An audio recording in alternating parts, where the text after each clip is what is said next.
John never considered himself a person who could suddenly change his life. His existence was measured: an engineer, evening walks, rare meetings with friends. Everything changed when he met Helen, a woman who had a daughter from his first marriage. Emily, that was the name of her daughter, lived with her mother in a small house on the outskirts. When John first saw the girl, it seemed to him that she was older than her years. In her gaze, some cold maturity mixed with the usual teenage stubbornness. She was 17, and she studied in high school. "This is John," Helen gently imagined him. "He will often come to us." Emily nodded briefly and continued to examine the phone screen. John felt a slight awkwardness, as if invading a space where he was not invited. Over time, they began to see each other more often. Helen was more and more delayed at work, and John turned out to be those who helped with dinner, made sure that the house was clean, and sometimes took Emily to school. The girl treated him wary, as if checking the boundaries. Sometimes John noticed strange glances. They lasted only a second, but they had a mixture of curiosity and a call. As if Emily tried to understand who he was actually, a family friend or a stranger who was simply trying to take an empty place. One evening, when Helen left on a business trip, they were left alone. It rained outside the window, and the house seemed especially quiet. John prepared dinner, and, oddly enough, Emily did not refuse. "You cook well," she remarked, pushing the plate. "Better than Mom." John grinned, trying not to give her words too much. But in her voice, unusual softness sounded. "Thank you. I'm glad you liked it." Silence dragged on. At that moment, he caught her gaze, a long, attentive, in which something more was read than just gratitude. He quickly averted his eyes, feeling a tension arose in the air, which was difficult to explain. In the following days, Emily seemed to deliberately check his patience. She lingered after school and asked to take her by car. She appeared in the kitchen late in the evening, when he was about to go to bed. "You always have light in your office," she said once. "Do you not know how to relax?" John shrugged. "Habit. Work requires attention." Emily smiled at the corner of her lips, and he noticed how a shine flashed in her eyes, which had nothing to do with children's spontaneity. With every week, their communication became more and more ambiguous. The words remained innocent, but the pauses between them acquired a different meaning. John understood that he should not even allow himself to think in this direction, but something in Emily seemed to provoke him on an internal dialogue, which was difficult to get rid of. One evening, she went into his office. She had a book in her hands. "Mom said you love to read," she said, sitting down on the edge of the table. "Maybe you will recommend anything?" John felt her sitting close. The book in her hands was just a pretext. He carefully called a couple of authors, but understood that the conversation was not about literature for a long time. Emily listened to him carefully, bowing her head slightly. Her hair fell on her shoulder, and in the dim light of the lamp it seemed that time slowed down. And then John first realized, this story is just beginning. The next weeks have become a strange experiment for both. John tried to keep the distance, but Emily seemed to be able to find his weaknesses, in conversations, in his eyes, in inconspicuous gestures. She increasingly lingered in his office, discussing books, music, films, but in these discussions a slight game always slipped. Who tests whom? Who is able to light up? One evening, when the rain drummed down the windows again, Emily approached him with obvious uncertainty. "Can I ask a strange question?" she began quietly. John looked up. In her eyes there was a mixture of curiosity and something uncertain, almost frightening. "Certainly." He smiled slightly, trying to hide a slight alarm. "Someday, I would like to change your life so that no one can predict this." John thought. The question seemed simple, but it had a hidden subtext. "Sometimes," he admitted, but it is not always easy to decide on changes. Emily tilted her head slightly, studying his reaction. "I know what you think about," she said, but immediately smiled and turned away, as if frightened her own directness. At these moments, John felt a strange tension. He understood that it was necessary to remain calm, but his heart began to fight faster. She was young, but at the same time surprisingly attentive and cunning. Sometimes it seemed to him that she was reading his thoughts. Once, on a day off, they cleaned together in the garden. The sun was breaking through rare clouds, and the light wind fluttered Emily's hair. She leaned over to raise the rake, and John noticed how naturally her movements attract her eyes. "Don't do that," he said, trying to maintain seriousness. "You are too focused on that." Emily snorted and pushed him with her shoulder in a playful manner. "And you yourself are not distracted?" Maybe. He smiled and felt her laugh unexpectedly discharge the atmosphere. Later in the evening they sat on the couch and watched the film. Emily settled down nearby, almost touching his hand. John understood that this was just an accident, but for some reason the heart reacted to her intimacy. He realized that the boundaries that he set himself were gradually erased. "You know," said Emily quietly, "sometimes it seems to me that I understand you better than Mom." John said nothing, arguing inwardly with himself.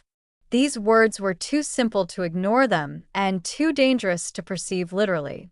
That night when Helen returned from a business trip, the atmosphere in the house seemed different. Emily met her with ordinary ease, but John felt that something had changed. An invisible line of tension remained between him and the girl, which was impossible to ignore. He understood that he had to hold himself in his hands, but the strange feeling that the borders were eroded did not leave him for a minute. Emily examined his reactions more and more, and he is his own ability to resist.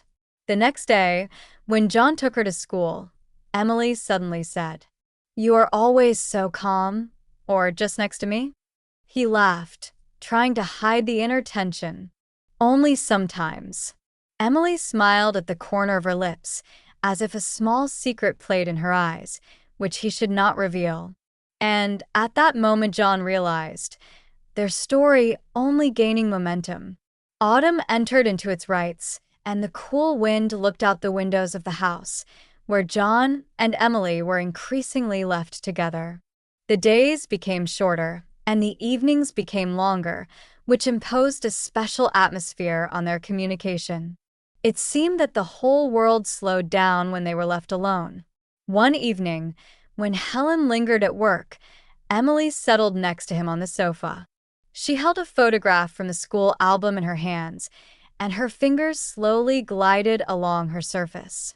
"It's me at the autumn ball," she said quietly. "I was almost 15 then." John looked at the photo and smiled. "You have changed, but your gaze remained the same, attentive like an adult." Emily smiled slightly, but her eyes sparkled with a strange, almost chasing light.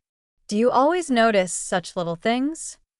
"Sometimes," he admitted, "especially when they are important." At these moments, an invisible line appeared between them, the tension of which was noticeable even without words. Emily was increasingly sitting closer, her knees accidentally touched him, and her gaze lingered a little longer than usual. John felt an internal conflict. On the one hand, the desire to remain attentive; on the other, the growing attraction that he tried to hide. On weekends, they prepared dinner together. Emily wanted to learn how to make his branded dish, a paste with a sauce that he has been preparing for many years. She watched his movements, sometimes leaning too close, and he involuntarily felt the warmth of her presence. "You cut vegetables too slowly," she said, laughing slightly. "I can show how to correctly." John grinned. "Okay, show me." Emily approached, their hands accidentally contacted, and at that moment he felt a short but acute tension. He quickly looked away, but noticed how her smile became a little more mysterious. Later, when they cleaned the dishes, Emily stopped to look at him. Her gaze was soft, almost intimate, but still with a slight game. "You never talk about yourself," she remarked. "I'm wondering who you were before." John took a deep breath. He understood that her question was just an occasion, but something more hid behind her words. "There were times when I was different," he said carefully. "But people are changing." Emily nodded, as if she had accepted the answer, but in her eyes there was a curiosity that did not disappear. She went to the window, watching how the rain leaves the patterns on the glass. "Sometimes it seems to me that I understand you better than Mom," she said quietly. John froze. These words again sounded so simply but deep. He knew that he had to leave everything as it is, but the tension became almost physical. That night, he could not fall asleep for a long time. The images of Emily, her gaze, her light smile, all this did not let his thoughts. He understood that relations with her could be very difficult, but at the same time the feeling that was born was something new and unexpected. The next day, Emily was again next to him in the office, holding a book. She sat on the edge of the table, and John felt a special proximity between them, bordering on a dangerous game. Their conversation was innocent, but every word, every gesture carried an invisible subtext in itself. Emily smiled, tilting her head slightly, and John realized that something that could not be called ordinary began in their relationship. He felt how the boundaries that he tried to observe gradually erased, and the tension was becoming more tangible. With the advent of late autumn, the house began to be filled with a special atmosphere. Short days and long evenings made any communication more intimate and tense. John noticed that Emily is increasingly nearby for no apparent reason. She could just look into the office to discuss the book and could quietly pass by, leaving behind a slight aroma, which for some reason did not leave his memory. One evening, when Helen lingered at work again, Emily settled next to him on the sofa, holding an old photo album in his hands. "Look," she said, opening the page. "This is my mother in childhood." John looked at the photo. In each picture, she seemed so small and at the same time already surprisingly attentive. "You always look at the details so carefully," he said, as if not noticing that his voice was slightly trembling. Emily turned to him. Her gaze lingered a little longer than usual. The thought flashed in his head that this look is too adult for her age, too conscious to be accidental. "I'm learning to see what is important," she answered quietly. "And sometimes I see more than I want." In the evening they cooked tea together. Emily stood nearby and watched as John carefully pouring a drink into cups. Their hands accidentally touched, and at this short moment John felt the tension between them increase sharply. He quickly averted his hand, but Emily did not say a word, only smiled at the corner of her lips, and something incomprehensible flashed in her gaze. The next day, when he returned her from school, Emily began a conversation about books again, but the tone was different, soft, almost playful, with a slight provocation. "Are you always so calm?" she asked unexpectedly. "Or is it just with me?" John smiled, trying not to show inner excitement. "Only sometimes," he answered, feeling that her gaze seemed to penetrate inside him. Later in the evening, they ended up in the living room together. Emily sat quietly on the sofa, and a special proximity arose between them again. They talked about films, music, about the world around, but each word was saturated with an invisible game. "You know, sometimes it seems to me that I understand you better than Mom," she said, tilting her head slightly. John froze. These words again sounded unexpectedly simple, but some deep truth was awarded to them. He felt inner confusion. On the one hand, he understood that it was dangerous. On the other, he could not deny the attraction that arose between them. At night, When the house plunged into silence, John could not fall asleep for a long time. Thoughts about Emily, about her gaze, about how easily she violates his internal boundaries, haunted. He understood that their relationship reached a point where innocent communication gradually turns into a psychological game, full of tension and obscure hints. The next day, Emily was again next to him in the office, and again her presence seemed simultaneously ordinary and unusually important. Each gesture, each word was filled with a hidden meaning. John felt that the boundaries that he tried to observe began to wash, and the tension between them grows every day. Winter came unexpectedly. The frosty wind beat in the windows, and the house seemed to shrink in its walls, making every sound especially distinct. John felt the tension between him and Emily became almost tangible. They remained together more and more often. They discussed books, watched films, prepared dinner together.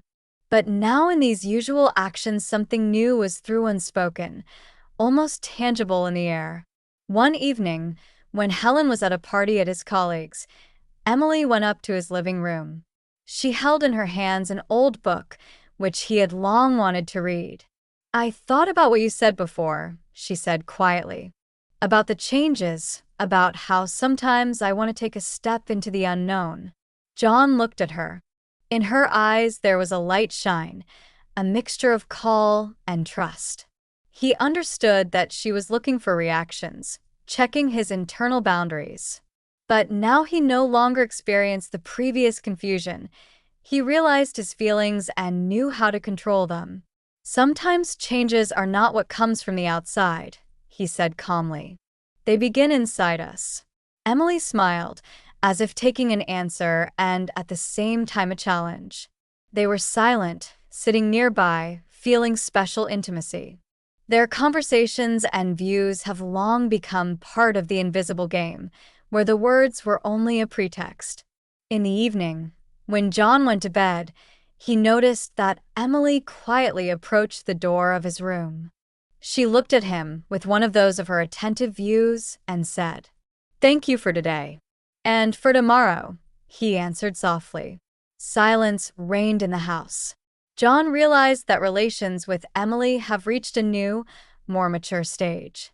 There was still tension between them, the game of hints and attentive gestures, but now he felt that both understood their boundaries. The internal attraction remained, but it was no longer a source of anxiety. It became part of a new understanding of each other. Emily closed the door of her room, and John lay in the bed, feeling unusual calm. He realized that their story was not completed, that there are still many days ahead, full of conversations, smiles, and views full of meaning that they both now knew how to read. And although there were still unspoken hints between them, now they've become part of an adult, careful, but deep understanding, such a connection that does not require words to be tangible. The house on the outskirts was again filled with the usual atmosphere. The rain was replaced by snow, the days became short, but there was no more tension between them that would torment the heart. There was an understanding, trust, and a quiet, invisible game that remained with them, gently reminding that sometimes words were only part of what could be felt. And in this calm, almost fabulous conclusion, John and Emily found something that did not have bright names and definitions, but made sense, together with a careful intimacy, where every gesture and eyes had their own significance.